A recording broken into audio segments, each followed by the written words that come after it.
Doctor ثانیہ نشتر صاحبہ.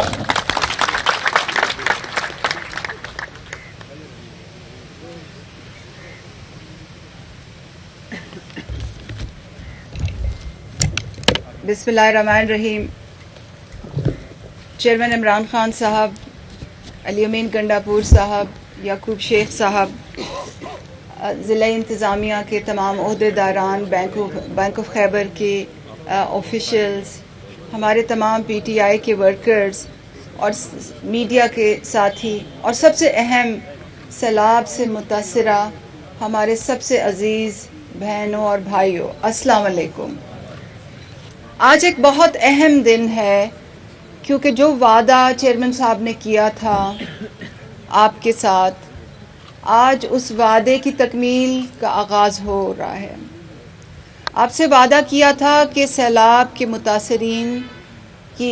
جو rescue کے جو مرحلہ ہے، اس کے بعد جو ریلیف کا مرحلہ ہوگا، جو گھروں کے بنانے کا مرحلہ ہوگا، اس میں آپ کا ہاتھ پکڑیں گے، آپ کا ساتھ دیں گے. چیئرمین صاحب نے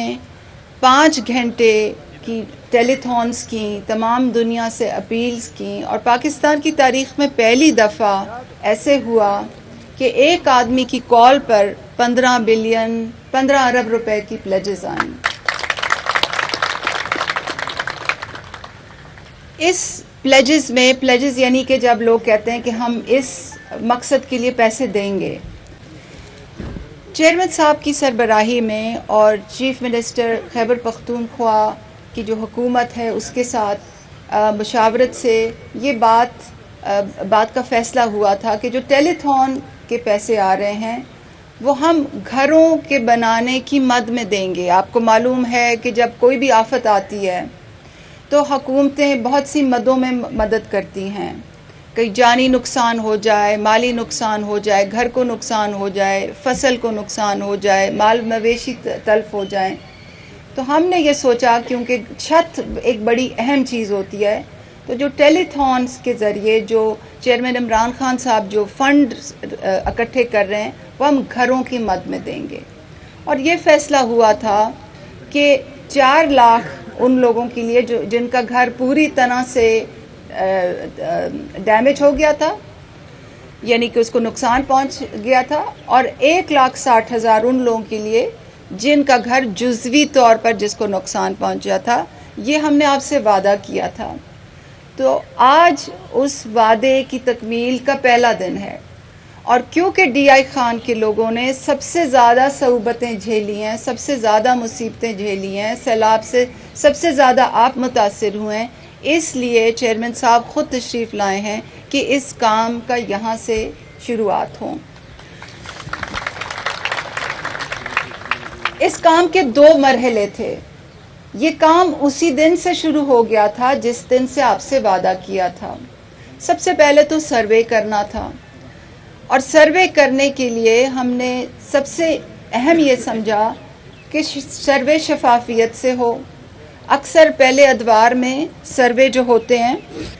اس میں گھر بیٹھے ہی فارم بھر دیتے تھے، تو اس لیے اس دفعہ ہم نے یہ کیا کہ سروے جا کے وہاں پہ کریں، ٹیبلٹ سے کریں، اور ٹیکنالوجی کے ذریعے جو فارم ہے اس طرح سے بھریں کہ یہ پتہ چل سکے کہ سروے کہاں پہ کھڑا ہو کے کیا ہے. وہ سروے ابھی جاری ہے، مگر کافی تحصیلوں میں وہ مکمل بھی ہو چکا ہے، اور جیسے ہی وہ کچھ تحصیلوں میں اور یو سیز میں مکمل ہوا ہے اسی کے مطابق ہم نے پیمنٹ شروع کر دی ہے. پیمنٹس جو ہے اس کے جو اصول تھے وہ یہ تھے کہ شفافیت سے ہو، غیر جانبدارانہ انداز سے ہو، اور لوگوں کی عزت نفس مجروح نہ ہو اور ان کی سہولت بھی ہو. تو اس چیز کو سامنے رکھتے ہوئے پاکستان کی تاریخ میں پہلی دفعہ ڈیزاسٹر کے بعد، یعنی کہ کسی آفت کے بعد جو امداد ہو رہی ہے وہ بینکوں کی برانچز میں ہو رہی ہے. یہ پہلے کبھی نہیں ہوا کہ ایسے آفت زدہ لوگوں کو بینکوں کی برانچز میں عزت کے ساتھ بٹھایا جائے، اور وہ تمام جو کنٹرولز ہیں وہ بروئے کار لائے جائیں جو امراء کے لیے ہوتے ہیں، جو امیر لوگوں کے لیے ہوتے ہیں. ابھی ہم بینک کی برانچ سے آئے ہیں، وہ تمام کنٹرولز، وہ ریگولیٹری انوائرمنٹ میں عمل درآمد ان پہ ہو رہا ہے تاکہ آپ کو سہولت ہو، شفافیت ہو، کوئی آپ کے پیسے نہ لے جائے، سب کو چیک بکس ملیں، ان کے اکاؤنٹس کھلیں، ان کو چیک بکس ملیں، ان کو اے ٹی ایم کارڈز ملے، ان کو سہولت ہو، اور سب سے اہم یہ کہ ون سٹاپ شاپ، کہ آپ ایک دفعہ جائیں اور اسی وقت آپ کا سارا کام مکمل ہو، بائیو میٹرک پیمنٹ ہو، کوئی آپ کی جگہ کوئی پیمنٹ لے کے نہ جا سکے، کوئی آپ کو دھوکہ نہ دے سکے، سی سی ٹی وی کیمرے کی آنکھ کے نیچے آپ کو پیمنٹ ملے، تاکہ ہمیں پتہ چلے کس کے ہاتھ میں پیمنٹ گئی ہے۔ تو آخر میں آپ کو ایک خاتون کے بارے میں بتانا چاہتی ہوں۔ وہ خاتون اس وقت ڈی آئی خان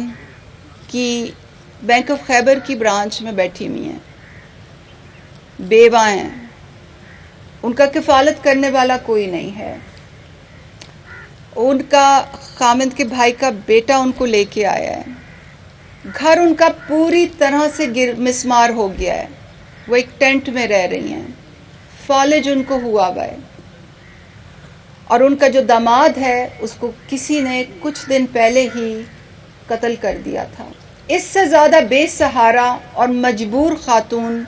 میں نے نہیں دیکھی۔ آج وہ خاتون 4 لاکھ روپے لے کے، اپنا اے ٹی ایم کارڈ لے کے اور اپنا چیک بک لے کے بینک آف خیبر سے جائے گی۔ اور خان صاحب آپ کا بہت شکریہ کہ نہ تو آپ نے ایسے لوگوں کے لیے فنڈز ریز کیے، مگر آپ نے ہمیں بھی یہ سکھایا کہ شفافیت، غیر جانبدارانہ انداز کے ساتھ لوگوں کی خدمت کیسے کی جاتی ہے۔ آپ سب کا بہت شکریہ۔